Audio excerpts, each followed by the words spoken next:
عورت سفید چادر کی طرح ہوتی ہے جس پر پانی کا داغ بھی لگ جاتا ہے۔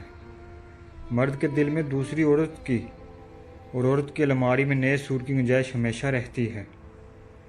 دو چیزیں اپنے اندر پیدا کر لو، چپ رہنا اور معاف کرنا۔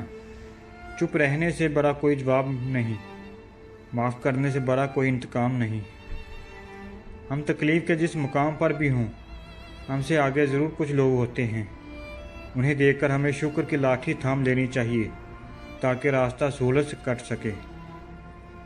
زندگی میں ہر موقع سے فائدہ اٹھاؤ، لیکن کسی کے بھروسے اور جذبات کا نہیں۔ اگر آپ کی آنکھ خوبصورت ہے تو آپ کو دنیا اچھی لگے گی، لیکن اگر آپ کی زبان پیاری ہے تو آپ دنیا کو اچھے لگیں گے۔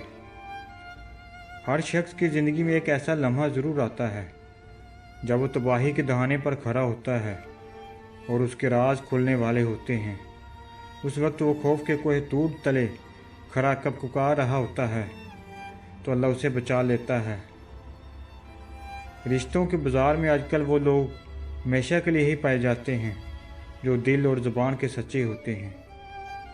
ماہر نفسیات کا کہنا ہے بیرونی آگ پانی سے ٹھنڈی ہو جاتی ہے، جبکہ شہوت کی آگ عورت سے نکاح کر کے ٹھنڈی ہو جاتی ہے۔